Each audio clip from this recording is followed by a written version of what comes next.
Hi good morning. ಎಲ್ಲರೂ ಹೇಗಿದ್ದೀರಾ? ಚೆನ್ನಾಗಿದ್ದೀರಾ ಅಂತ ಅಂದ್ಕೊಂಡಿದ್ದೀನಿ. ನಾನು ಕೂಡ ತುಂಬಾ ಚೆನ್ನಾಗಿದ್ದೀನಿ.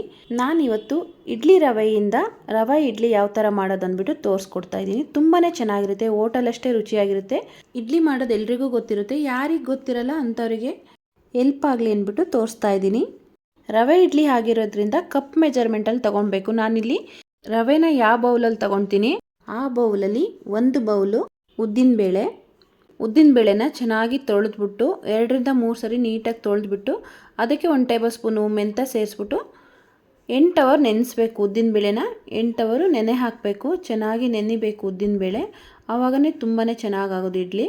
ನೋಡಿ, ಚೆನ್ನಾಗಿ ತೊಳೆದ್ಬಿಟ್ಟು ಉದ್ದಿನಬೇಳೆ ಮೆಂತ್ಯ 8 ಅವರ್ ನೆನೆಯಬೇಕು. ಆವಾಗಲೇ ತುಂಬ ಸಾಫ್ಟಾಗಿ ಬರೋದು ಇಡ್ಲಿ ಆಗಲಿ ದೋಸೆ ಆಗಲಿ. ಇವಾಗ ಬೇರೆ ಬೌಲಿಗೆ ಹಾಕ್ಕೊಳ್ತೀನಿ. ದೊಡ್ಡ ಬೌಲಿಗೆ ಶಿಫ್ಟ್ ಮಾಡಿಕೊಂಡು ಒಳ್ಳೆ ನೀರನ್ನ, ನಾವು ರುಬ್ಬೋದಕ್ಕೆ ಯಾವ ನೀರು ಯೂಸ್ ಮಾಡ್ತೀವಿ ಅದೇ ನೀರು ಹಾಕಿಟ್ರೆ ಅದೇ ನೀರನ್ನ ನಾವು ಯೂಸ್ ಮಾಡ್ಕೊಬೋದು ರುಬ್ಬೋದಕ್ಕೂ ಕೂಡ. ಉದ್ದಿನಬೇಳೆ ಮೆಂತ್ಯ ನೆನೆಸಿಟ್ಟು 4 ಗಂಟೆ ಆದಮೇಲೆ ಯಾವ ಬೌಲಲ್ಲಿ ಉದ್ದಿನಬೇಳೆ ತೊಗೊಂಡಿದ್ವೋ ಅದೇ ಬೌಲಲ್ಲಿ 2.5 ಕಪ್ ಆಗೋಷ್ಟು ಇಡ್ಲಿ ರವೆ ತೊಗೊಬೇಕು. ಇಡ್ಲಿ ರವೆ ಅಂದರೆ ಅಕ್ಕಿದೇ ರವೆ. ಇದು ಚೆನ್ನಾಗಿರುತ್ತೆ. ಅಂಗಡಿನಲ್ಲಿ ಕೇಳಿದರೆ ಇಡ್ಲಿ ರವೆ ಕೊಡಿ ಅಂದರೆ ಕೊಡ್ತಾರೆ. ಅಕ್ಕಿನ ರುಬ್ಬಿಟ್ಟಾದರೂ ಮಾಡ್ಬೋದು, ಆದರೆ ಕೆಲವರಿಗೆ ಅದ ಗೊತ್ತಿರಲ್ವಲ್ಲ, ಅಂಥವರಿಗೆ ತುಂಬಾ ಯೂಸ್ ಆಗುತ್ತೆ. ತುಂಬ ಈಸಿ. ಇದು ಅಕ್ಕಿದ ರವೆ ಆಗಿರೋದ್ರಿಂದ ತುಂಬಾ ಚೆನ್ನಾಗಿ ಬರುತ್ತೆ ಇಡ್ಲಿ ಕೂಡ. ಹೆಲ್ತಿಗೂ ತುಂಬ ಒಳ್ಳೆಯದಿದು. ರವೆನ 2ರಿಂದ 3 ಸರಿ ಚೆನ್ನಾಗಿ ತೊಳ್ಕೊಂಡು ಚೆನ್ನಾಗೆಲ್ಲ ತೊಳೆದಾದ್ಮೇಲೆ ಮತ್ತೆ ಅದಕ್ಕೆ ನೀರು ಸೇರಿಸ್ಬಿಟ್ಟು ಒಂದು ಸೈಡಿಗೆ ತೆಗೆದಿಡಬೇಕು. ಒಂದು ಪ್ಲೇಟ್ ಮುಚ್ಚಿಬಿಟ್ಟು ಪಕ್ಕಕ್ಕೆ ಎತ್ತಿಟ್ಟು ರವೆ 4 ಅವರ್ ನೆನೆಯಬೇಕು. ಉದ್ದಿನಬೇಳೆ ಮೆಂತ್ಯ 8 ಅವರ್ ನೆನೆದಿರುತ್ತೆ, ರವೆ 4 ಅವರ್ ನೆನೆಯಬೇಕು. ಉದ್ದಿನಬೇಳೆ ಮೆಂತ್ಯ ನೆನೆಸಿಟ್ಟು 8 ಅವರ್ ಆಗಿದೆ ನೋಡಿ. ಈ ಟೈಮಲ್ಲಿ ಒಂದು ಅರ್ಧ ಕಪ್ಪಷ್ಟು ಅನ್ನ ಸೇರಿಸ್ಕೊತೀನಿ. ಅನ್ನ ಇಲ್ಲಾಂದರೆ ಅರ್ಧ ಕಪ್ ಅವಲಕ್ಕಿನ 10 ನಿಮಿಷ ನೆನೆಸಿಟ್ಟು ಸೇರಿಸ್ಕೊಬೋದು. 10 ನಿಮಿಷ ನೆನೆಸಿಟ್ಬಿಟ್ಟು ಅರ್ಧ ಕಪ್ಪು ಅವಲಕ್ಕಿ ಸೇರಿಸ್ಕೊಂಡ್ರೆ ಚೆನ್ನಾಗಿರುತ್ತೆ. ಅನ್ನನಾದರೂ ಸೇರಿಸ್ಕೊಬೋದು, ಇಲ್ಲ ಅವಲಕ್ಕಿನಾದರೂ ಸೇರಿಸ್ಕೊಬೋದು. ಅನ್ನ ಅಥವಾ ಅವಲಕ್ಕಿನಲ್ಲಿ 2ರಲ್ಲಿ ಯಾವುದಾದ್ರೂ ಒಂದು ಸೇರಿಸ್ಕೊಂಡ್ರೆ ಚೆನ್ನಾಗಿರುತ್ತೆ, ತುಂಬ ಸಾಫ್ಟಾಗಿ ಬರುತ್ತೆ. ನೋಡಿ, ರವೆನ 4 ಅವರ್ ಆಗಿತ್ತು ನೆನೆಸಿಟ್ಬಿಟ್ಟು ಚೆನ್ನಾಗಿ ನೆಂದ್ಕೊಂಡಿದೆ. ಈ ಟೈಮಲ್ಲಿ 2 ಸರಿ ಚೆನ್ನಾಗಿ ತೊಳೆದ್ಬಿಟ್ಟು ನೀರು ಚೆಲ್ಕೊಳ್ಬೇಕು. ನೀಟಾಗಿ 2 ಸರಿ ಚೆನ್ನಾಗಿ ತೊಳೆದು ಒಳ್ಳೆ ನೀರಲ್ಲಿ ಪಕ್ಕಕ್ಕೆ ಎತ್ತಿಟ್ಕೊಳ್ಬೇಕು. ಈ ಟೈಮಲ್ಲಿ ಇವಾಗ ಉದ್ದಿನಬೇಳೆ ಮೆಂತ್ಯ ಅನ್ನ ಎಲ್ಲ ಮಿಕ್ಸ್ ಮಾಡಿ ಇಟ್ಕೊಂಡಿದ್ವಲ್ಲ, ಇದೆಲ್ಲವನ್ನು ಒಂದು ಮಿಕ್ಸಿ ಜಾರಿಗೆ ಹಾಕ್ಕೊಂಡು ತುಂಬ ನಯಸ್ಸಾಗಿ ರುಬ್ಕೊಳ್ಬೇಕು. ಚೆನ್ನಾಗಿ ನಯಸ್ಸಾಗಿ ರುಬ್ಕೊಳೋದ್ರಿಂದ ತುಂಬ ಸಾಫ್ಟಾಗಿ ತುಂಬ ಚೆನ್ನಾಗಿ ಬರುತ್ತೆ. ತುಂಬ ನಯಸ್ಸಾಗಿ ರುಬ್ಕೊಂಡು ನೋಡಿ, ಈ ಥರ ನಯಸ್ಸಾಗಿರಬೇಕು. ಇದನ್ನೆಲ್ಲ ಇವಾಗ ಒಂದು ಬಾಕ್ಸಿಗೆ ಹಾಕ್ಕೊತೀನಿ. ಬಾಕ್ಸು ಅಥವಾ ಪಾತ್ರೆಗೆ ಹಾಕ್ಕೊಬೋದು. ಮುಚ್ಚಿಡೋವಂಥ ಪಾತ್ರೆ ಆದರೂ ಆಯಿತು, ಇಲ್ಲ ಒಂದು ಬಾಕ್ಸ್ ಆದರೂ ಆಯಿತು. ತುಂಬ ನಯಸ್ಸಾಗಿ ರುಬ್ಕೊಳ್ಬೇಕು. ನೋಡಿ, ಇನ್ನೂ ಸ್ವಲ್ಪ ಉಳಿದಿರೋ ಅಂಥದ್ದನ್ನು ಸೇರಿಸ್ಕೊಂಡು ಚೆನ್ನಾಗಿ ರುಬ್ಕೊಂಡು ಬರ್ತೀನಿ. ಇವಾಗ ಇದೆಲ್ಲ ನಯಸ್ಸಾಗಿ ರುಬ್ಕೊಂಡಾದಮೇಲೆ ನೋಡಿ, ಎಲ್ಲ ಒಂದು ಪಾತ್ರೆಗೆ ಸೇರಿಸ್ಕೊಂಡು ಮಿಕ್ಸಿನಲ್ಲಿರೋದನ್ನು ಕೂಡ ಸೇರಿಸ್ಕೊಳ್ಬೇಕು. ಉದ್ದಿನಬೇಳೆ ರುಬ್ಬುವಾಗ ಬೆಳಗ್ಗೆ ನೆನೆಯಕ್ಕಿಟ್ಟಂಥ ನೀರನ್ನೇ ಹಾಕಿ ಸೇರಿಸ್ಕೊಂಡ್ರೆ ಚೆನ್ನಾಗಿರುತ್ತೆ. ಯಾಕಂದರೆ 2ರಿಂದ 3 ಸರಿ ತೊಳೆದ್ಬಿಟ್ಟೆ ಸೇರಿಸ್ಕೊಂಡಿರೋದಲ್ವ ನೀರನ್ನ, ಅದೇ ನೀರನ್ನ ಸೇರಿಸ್ಕೊಂಡು ರುಬ್ಕೊಂಡ್ರೆ ಚೆನ್ನಾಗಿರುತ್ತೆ. ಉದ್ದಿನಬೇಳೆನ ಸ್ವಲ್ಪ ಗಟ್ಟಿಯಾಗಿ ರುಬ್ಕೊಬೇಕು, ತುಂಬ ತೆಳುವಾಗಿ ರುಬ್ಕೊಳ್ಬಾರ್ದು. ನೋಡಿ, ಇವಾಗ ಎಲ್ಲ ನೆಂದಿದೆ. ಇದು ಕೂಡ 2-3 ಸರಿ ಚೆನ್ನಾಗಿ ತೊಳ್ಕೊಂಡಿದೆ, ಇವಾಗಲೂ ತೊಳ್ಕೊಂಡಿದೆ. ನೋಡಿ, ಇವಾಗ ಚೆನ್ನಾಗಿ ಗಟ್ಟಿಯಾಗಿ ಹಿಂಡಬೇಕು. 2 ಕೈ ಸೇರಿಸಿ ನೀಟಾಗಿ ಗಟ್ಟಿ ಹಿಂಡ್ಬಿಟ್ಟು ಇವಾಗ ರುಬ್ಕೊಂಡಿರುವಂಥ ಉದ್ದಿನಬೇಳೆಗೆ ನೆಂದಿರುವಂಥ ರವೆನ ಸೇರಿಸ್ಕೊಂಡು ಚೆನ್ನಾಗಿ ಮಿಕ್ಸ್ ಮಾಡಬೇಕು. ನೋಡಿ, ನೀಟಾಗಿ ಟೈಟಾಗಿ ಹಿಂಡ್ಕೊಂಡು ರವೆನೆಲ್ಲ ನೀಟಾಗಿ ಹಿಂಡ್ಕೊಂಡು ಸೇರಿಸ್ಕೊಬೇಕು. ನೀರು ಸ್ವಲ್ಪ ಕೂಡ ಇರಬಾರ್ದು, ಯಾಕಂದರೆ ಉದ್ದಿನಬೇಳೆ ರುಬ್ಬಿದ್ದೇ ನೀರು ಸಾಕಾಗುತ್ತೆ. ಇದೆಲ್ಲವನ್ನು ಒಂದು ಬಾಕ್ಸಿಗೆ ಹಾಕ್ಕೊಂಡು ಚೆನ್ನಾಗಿ ಮಿಕ್ಸ್ ಮಾಡಬೇಕು. ನೋಡಿ, ಕೈನಲ್ಲೇ ನೀಟಾಗಿ ಮಿಕ್ಸ್ ಮಾಡಬೇಕು. ನಾವು ಯಾವ ಸೈಡಿಂದ ತಿರುಗಿಸಿರ್ತೀವೋ ಅದೇ ಸೈಡಿಂದ ತಿರುಗಿಸ್ಕೊಂಡು ಚೆನ್ನಾಗಿ ಮಿಕ್ಸ್ ಆಗಬೇಕು. ನೋಡಿ, ಫುಲ್ಲು ನೀಟಾಗಿ ಸಾಫ್ಟಾಗಿ ಮಿಕ್ಸ್ ಆಗಬೇಕು. ಒಂದಕ್ಕೊಂದು ಚೆನ್ನಾಗಿ ಮಿಕ್ಸ್ ಆಗಬೇಕು. 5ರಿಂದ 10 ನಿಮಿಷನಾದರೂ ಚೆನ್ನಾಗಿ ಮಿಕ್ಸ್ ಮಾಡಿದರೆ ತುಂಬ ಸಾಫ್ಟಾಗಿ ಬರುತ್ತೆ.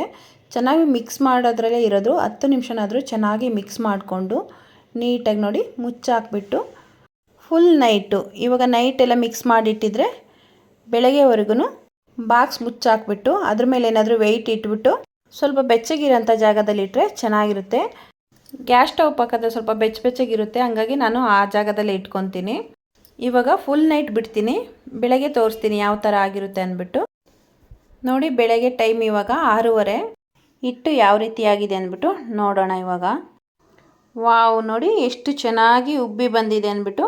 ತುಂಬಾ ಚೆನ್ನಾಗಿ ಉಬ್ಕೊಂಡು ಬಂದಿದೆ. ಈಗ ಚೆನ್ನಾಗಿ ಮಿಕ್ಸ್ ಮಾಡ್ಕೊಳ್ಬೇಕು. ನೀಟಾಗಿ ಫುಲ್ಲೆಲ್ಲ ಮಿಕ್ಸ್ ಮಾಡಿಕೊಂಡು ತುಂಬ ಆಗಿದೆ ನೋಡಿ. ನಾನು ಮುಕ್ಕಾಲು ಅಷ್ಟು ಇಟ್ಟಿದ್ದೆ, ಇವಾಗ ಫುಲ್ ಆಗಿದೆ. ಚೆನ್ನಾಗಿ ಮಿಕ್ಸ್ ಮಾಡಿಕೊಂಡು ಇಡ್ಲಿ ಹಿಟ್ಟು ಯಾವತ್ತಿದ್ರೂ ಸ್ವಲ್ಪ ಗಟ್ಟಿನೇ ಇರಬೇಕು, ತುಂಬ ತೆಳು ಇರಬಾರ್ದು. ಸೌಟಲ್ಲಿ ಹಿಂಗೆ ಎತ್ತು ಇದ್ದರೆ ಹಿಟ್ಟು ನಿಧಾನವಾಗಿ ಬೀಳಬೇಕು, ಆವಾಗ ಹದ ಕರೆಕ್ಟಾಗಿದೆ ಅಂದ್ಬಿಟ್ಟು.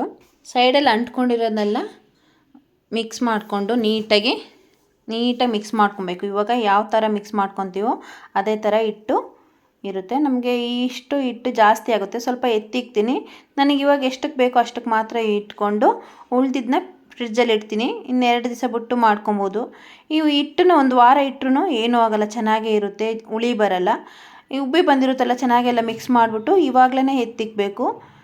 ಇನ್ನೊಂದು 2 ಅವರ್ ಆದರೆ ಸ್ವಲ್ಪ ಹುಳಿ ಜಾಸ್ತಿ ಆಗುತ್ತೆ. ಹಂಗಾಗಿ ಇವಾಗಲೇ ಎತ್ತಿಟ್ಕೊಂಡ್ರೆ ನಿಮಗೆ ಫ್ರಿಡ್ಜಲ್ಲಿ ಇವಾಗ ಹೆಂಗೆ ಇಟ್ಟಿರ್ತೀರೋ ಹಂಗೇ ಇರುತ್ತೆ.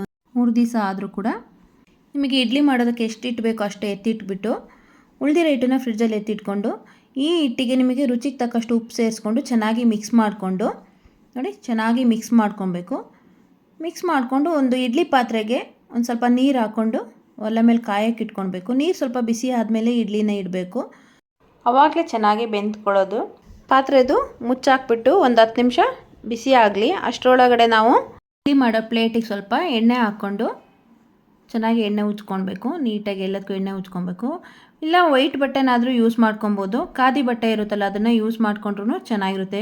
ಎಣ್ಣೆ ತಿಕ್ಕೋ ಅವಶ್ಯಕತೆ ಇರಲ್ಲ, ತೊಳೆಯೋದು ಕೂಡ ಈಸಿ ಆಗುತ್ತೆ. ನಾನು ಎಣ್ಣೆ ತಿಕ್ಕಿ ಮಾಡ್ತೀನಿ. ಈ ಥರ 2 ಥರ ಮಾಡ್ಬೋದು. ಪ್ಲೇಟಿಗೆಲ್ಲ ಎಣ್ಣೆ ಉಜ್ಕೊಂಡಾದ್ಮೇಲೆ ಸ್ವಲ್ಪ ಕಮ್ಮಿ ನೋಯ್ಬೇಕು, ಫುಲ್ಲು ತುಂಬ ಆಗೋಷ್ಟು ಉಯ್ಯಬಾರ್ದು. ಇಡ್ಲಿ ಬೆಂದ ಮೇಲೆ ಎಲ್ಲ ಹೊರಗಡೆ ಬರುತ್ತೆ, ಅದಕ್ಕೋಸ್ಕರ ನೀಟಾಗಿ ಎರಡಕ್ಕೂ ಎಣ್ಣೆ ಸವರ್ಕೊಂಡು ಒಂದು ಸ್ವಲ್ಪ ಕಮ್ಮಿನೇ ಇರಬೇಕು. ಇಡ್ಲಿ ಬೆಂದ ಮೇಲೆ ತುಂಬ ಆಗುತ್ತೆ, ಅದಕ್ಕೋಸ್ಕರ ನೋಡಿ ಈ ಥರ ಸೆಟ್ ಮಾಡ್ಕೊಬೇಕು. ಸ್ವಲ್ಪ ಅಲ್ಲಾಡಿಸ್ಬಿಟ್ಟು ಸೆಟ್ ಮಾಡಿಕೊಂಡು ಇವಾಗ ಒಂದಾದ್ಮೇಲೆ ಒಂದು ಇಟ್ಕೊಂಡು 10 ನಿಮಿಷಕ್ಕೆಲ್ಲ ಬೆಂದೋಗುತ್ತೆ. ರವೆ ಇಡ್ಲಿ ಆಗಿರೋದ್ರಿಂದ 10 ನಿಮಿಷಕ್ಕೆಲ್ಲ ಬೆಂದೋಗುತ್ತೆ. 10 ನಿಮಿಷ ಸಾಕು ಇದಕ್ಕೆ ಬೇಯೋದಕ್ಕೆ. ಇಡ್ಲಿ ಬೇಯೋಷ್ಟರಲ್ಲಿ ಈ ಕಡೆ ಚಟ್ನಿ ಮಾಡೋಣ ಅಂದ್ಬಿಟ್ಟು ರೆಡಿ ಮಾಡ್ಕೊತಾ ಇದ್ದೀನಿ. ಇವತ್ತು ನಾನು ಶೇಂಗಾ ಚಟ್ನಿ ಮಾಡ್ತೀನಿ. ರವೆ ಇಡ್ಲಿ ಸಾಂಬಾರಿಗಾದರೂ ಚೆನ್ನಾಗಿರುತ್ತೆ, ಇಲ್ಲ ಚಟ್ನಿಗಾದರೂ ಚೆನ್ನಾಗಿರುತ್ತೆ, ಎರಡಕ್ಕೂ ಚೆನ್ನಾಗಿರುತ್ತೆ. ಮಟನ್ ಸಾಂಬಾರಿಗೆ, ಚಿಕನ್ ಸಾಂಬಾರಿಗೆ, ತರಕಾರಿ ಸಾಂಬಾರಿಗೂ ಕೂಡ ಚೆನ್ನಾಗಿರುತ್ತೆ. ನಾನಿಲ್ಲಿ ಮಕ್ಳಿಗೆ ಬಾಕ್ಸಿಗೆ ಹಾಕಬೇಕಲ್ಲ, ಅದಕ್ಕೋಸ್ಕರ ಚಟ್ನಿ ಮಾಡ್ತಾಯಿದ್ದೀನಿ. ಚಟ್ನಿಗೂ ಚೆನ್ನಾಗಿರುತ್ತೆ, ಶೇಂಗಾ ಚಟ್ನಿ ಜೊತೆ ಇನ್ನೂ ಚೆನ್ನಾಗಿರುತ್ತೆ. ಸಿಂಪಲಾಗಿ ಮಾಡ್ಕೊತೀನಿ. ಕಡಲೆ ಬೀಜನ ಚೆನ್ನಾಗಿ ಫ್ರೈ ಮಾಡಿಕೊಂಡು ಅದ್ರ ಸಿಪ್ಪೆನ ತಕ್ಕೊಳ್ತೀನಿ. ಸಿಪ್ಪೆ ತೆಗಿಯೋದ್ರಿಂದ ಚೆನ್ನಾಗಿರುತ್ತೆ, ಇಲ್ಲಾಂದರೆ ಸ್ವಲ್ಪ ಕಸರೆ ಆಗುತ್ತೆ. ಹಾಗೆ ಕೂಡ ಮಾಡ್ಬೋದು. ನಾನು ಸ್ವಲ್ಪ ದಪ್ಪದ ಸಿಪ್ಪೆ ತಕ್ಕೊಳ್ತೀನಿ. ಶೇಂಗಾ ಎಲ್ಲ ಹುರ್ಕೊಂಡಾದ್ಮೇಲೆ ಅದೇ ಬಾಣಲಿಗೆ 1 ಟೇಬಲ್ ಸ್ಪೂನು ಜೀರಿಗೆ ಹಾಕ್ಕೊಂಡು ಹುರ್ಕೊತೀನಿ. ಗ್ಯಾಸ್ ಆಫ್ ಮಾಡಿದ್ದೀನಿ, ಅದೇ ಬಿಸಿ ಸಾಕು. ಒಂದು 3 ಹಸಿಮೆಣಸಿನ್ಕಾಯಿ ಹಾಕ್ಕೊಂಡು ಚೆನ್ನಾಗಿ ಬಿಸಿ ಮಾಡ್ಕೊಳ್ತೀನಿ. ನೋಡಿ, ಸಿಪ್ಪೆನ ಇಷ್ಟು ತಕ್ಕೊಂಡ್ರೆ ಸಾಕು. ನೀಟಾಗಿ ಈ ಥರ ಪ್ರೆಸ್ ಮಾಡಿಕೊಂಡು ಸ್ವಲ್ಪ ಕೇರ್ಕೊಂಡ್ರೆ ಸಿಪ್ಪೆ ಎಲ್ಲ ಹೋಗುತ್ತೆ, ಅಷ್ಟೇ ಸಾಕು. ನಾನು ಜಾಸ್ತಿ ಫುಲ್ಲೆಲ್ಲ ವೈಟಿಗೆ ಮಾಡ್ಕೊಳಲ್ಲ, ದಪ್ಪಗಿರೋದನ್ನ ತಕ್ಕೊಂಡು ನೋಡಿ ಇಷ್ಟು ಮಾತ್ರ ತಕ್ಕೊತೀನಿ. ಈ ಟೈಮಲ್ಲಿ ಇದಕ್ಕೆ ಬಿಸಿ ಮಾಡ್ಕೊಂಡಿರುವಂಥ ಜೀರಿಗೆ, 4 ಹಸಿಮೆಣಸಿನ್ಕಾಯಿ, 3 ಬೆಳ್ಳುಳ್ಳಿ ಎಸಳು, ಸ್ವಲ್ಪ ಹುಣಸೆಹಣ್ಣು, ಸ್ವಲ್ಪ ಶುಂಠಿ, ಒಂದು 1/4 ಇಂಚಷ್ಟು ಶುಂಠಿ ಸೇರಿಸ್ಕೊತೀನಿ. ಸ್ವಲ್ಪ ಕೊತ್ತಂಬರಿ ಸೊಪ್ಪು ಸೇರಿಸ್ಬಿಟ್ಟು ಒಂದು ಈರುಳ್ಳಿ ಸೇರಿಸ್ಕೊತೀನಿ. ಈರುಳ್ಳಿ ವಿಡಿಯೋ ಮಿಸ್ ಆಗಿದೆ. ಒಂದು ಈರುಳ್ಳಿ ಸೇರಿಸ್ಕೊಂಡು ನೋಡಿ ಈ ಥರ ರುಬ್ಕೊತೀನಿ. ಸ್ವಲ್ಪನೇ ನೀರು ಹಾಕ್ಬಿಟ್ಟು ರುಬ್ಕೊಬೇಕು. ಈ ಟೈಮಲ್ಲಿ ಸ್ವಲ್ಪ ರುಚಿಗೆ ತಕ್ಕಷ್ಟು ಉಪ್ಪು ಹಾಕ್ಕೊಂಡು ನುಣ್ಣಗೆ ರುಬ್ಕೊಂಬರ್ತೀನಿ. ನೋಡಿ ಈ ಥರ. ಒಗ್ಗರಣೆನಾದರೂ ಹಾಕೊಬೋದು, ಉದ್ದಿನಬೇಳೆ, ಕಡಲೆಬೇಳೆ, ಹಿಂಗೆ ಹಾಕ್ಬಿಟ್ಟು, ಇಲ್ಲ ಅಂದರೆ ಹಂಗೆ ಕೂಡ ತಿನ್ಬೋದು, ಚೆನ್ನಾಗಿರುತ್ತೆ ಎರಡೂ ಕೂಡ. ನೋಡಿ ಇವಾಗ ಒಂದು ಬೌಲಿಗೆ ಹಾಕ್ಕೊಂಡು ಉಪ್ಪೆಷ್ಟು ಬೇಕು ಇವಾಗ ರುಚಿ ನೋಡಿಬಿಟ್ಟು ಉಪ್ಪೆಷ್ಟು ಬೇಕು ಅಷ್ಟು ಸೇರಿಸ್ಕೊಂಡು ನೋಡಿ. ಈ ಕಡೆ ಇಡ್ಲಿ ಆಗಿದೆ, ಚಟ್ನಿ ಆಗೋಷ್ಟರಲ್ಲೆಲ್ಲ ಇಡ್ಲಿ ಆಗೋಗಿದೆ. ನೋಡಿ ಎಷ್ಟು ಚೆನ್ನಾಗಿ ಉಬ್ಬಿ ಬಂದಿದೆ ಅಂದ್ಬಿಟ್ಟು. ತುಂಬ ಚೆನ್ನಾಗಿ ಬಂದಿದೆ ಇಡ್ಲಿ, ತುಂಬಾ ಸಾಫ್ಟಾಗಿ ತುಂಬಾ ಚೆನ್ನಾಗಿ ಬಂದಿದೆ ನೋಡಿ. ಇಡ್ಲಿ ಸಂಜೆವರೆಗೂ ಇದೇ ರೀತಿ ಇರುತ್ತೆ, ಯಾವುದೇ ರೀತಿ ಗಟ್ಟಿ ಆಗಲ್ಲ, ರಫ್ ಆಗಲ್ಲ, ಸಾಫ್ಟಾಗಿ ಇವಾಗ ಹೆಂಗಿರುತ್ತೋ ಅದೇ ರೀತಿ ಇರುತ್ತೆ. ಇಡ್ಲಿನೆಲ್ಲ ತೆಗೆದುಬಿಟ್ಟು ಹಾಟ್ ಬಾಕ್ಸಿಗೆ ಹಾಕಿಟ್ಕೊತೀನಿ. ಯಾಕಂದರೆ ಇನ್ನೊಂದು ಸರಿ ಸ್ವಲ್ಪ ಇಟ್ಟಿದೆ, ಅದನ್ನು ಹಾಕಿಡ್ಬೇಕಲ್ಲ, ಅದಕ್ಕೋಸ್ಕರ. ಇವಾಗ ನೋಡಿ ಅದೇ ಇಡ್ಲಿ ಟ್ರೇಗೆ ಸ್ವಲ್ಪ ಎಣ್ಣೆ ಉಜ್ಜಿಬಿಟ್ಟು ಉಳಿದಿರೋ ಹಿಟ್ಟನ್ನು ಹಾಕಿಡ್ತೀನಿ. 1 ಸರಿ ಮಾಡಿದರೆ 12 ಇಡ್ಲಿ ಆಗುತ್ತೆ, 2 ಸರಿ ಮಾಡೋದ್ರಿಂದ 24 ಇಡ್ಲಿ ಆಗುತ್ತೆ. ಬೆಳಗ್ಗೆ ಎಲ್ಲರಿಗೂ ಟಿಫನ್ ಆಗಿ ಮಕ್ಕಳಿಗೆ ಬಾಕ್ಸಿಗೂ ಕೂಡ ಅದೇ ಆಗುತ್ತೆ, ನಮಗೆ ಸಾಕಾಗುತ್ತೆ. ಇನ್ನೊಂದು ಸರಿ ಇಡ್ಲಿಗೆ ಇಡುವಾಗ ಸ್ವಲ್ಪ ನೀರು ಹಾಕ್ಕೊಬೇಕು, ಯಾಕಂದರೆ ಫಸ್ಟ್ ಮಾಡಿರೋದು ನೀರು ಸ್ವಲ್ಪ ಕಮ್ಮಿ ಆಗಿರುತ್ತೆ. ಸ್ವಲ್ಪ ನೀರು ಹಾಕ್ಬಿಟ್ಟು ಇವಾಗ ನೀರು ಬಿಸಿ ಆದಮೇಲೆ ಇಡ್ಲಿ ಟ್ರೇಗಳನ್ನ ಇಟ್ಬಿಟ್ಟು 10 ನಿಮಿಷ ಮುಚ್ಚಿಟ್ರೆ ಇಡ್ಲಿ ಅದು ಕೂಡ ರೆಡಿ ಆಗುತ್ತೆ. ನೋಡಿ ಇವಾಗ ಎಷ್ಟು ಸಾಫ್ಟಾಗಿ ಬಂದಿದೆ ಅಂದ್ಬಿಟ್ಟು ತೋರಿಸ್ತೀನಿ ನೋಡಿ. ತುಂಬಾ ಸಾಫ್ಟಾಗಿ ಮಲ್ಲಿಗೆ ಹೂ ಥರ ಇದೆ, ಮುಟ್ಟೋದಕ್ಕೂ ಕೂಡ ಅಷ್ಟೇ ಸಾಫ್ಟಾಗಿದೆ, ತುಂಬ ಚೆನ್ನಾಗಿದೆ. ಇದರಿಂದ ತಟ್ಟೆ ಇಡ್ಲಿ ಕೂಡ ಮಾಡ್ಬೋದು, ಹೋಟ್ಲಷ್ಟೇ ರುಚಿಯಾಗಿರುತ್ತೆ. ತುಂಬಾ ಟೇಸ್ಟು, ತುಂಬಾ ರುಚಿ ಕೂಡ ತುಂಬಾ ಚೆನ್ನಾಗಿರುತ್ತೆ. ಒಂದು ಸರಿ ಮಾಡಿ ನೋಡಿ. ನಾನು ಮಾಡಿದಂಥ ಇಡ್ಲಿ ಚಟ್ನಿ ರೆಸಿಪಿ ಯಾರಿಗಾದರೂ ಇಷ್ಟ ಆದರೆ ಒಂದು ಲೈಕ್ ಮಾಡಿ, ಹಾಗೆ ಕಮೆಂಟ್ ಮಾಡಿ. ಇನ್ನೂ ಇಷ್ಟ ಆದರೆ ಒಂದು ಶೇರ್ ಮಾಡಿ, ದಯವಿಟ್ಟು ಸಪೋರ್ಟ್ ಮಾಡಿ. ಇದು ನೋಡೋದಕ್ಕೆ 10 ನಿಮಿಷದ ವಿಡಿಯೋ ಇರ್ಬೋದು, ಆದರೆ ನಾನು ಡೀಟೇಲಾಗಿ ತೋರಿಸೋದಕ್ಕೋಸ್ಕರ 24 ಅವರ್ಸು ವೆಯ್ಟ್ ಮಾಡಿ ಒಂದೊಂದನ್ನೇ ಕ್ಲಿಪ್ಪಿಂಗ್ಸ್ ತಗೊಂಡು ಆ್ಯಡ್ ಮಾಡಿ ವಿಡಿಯೋ ಮಾಡಿರೋದು.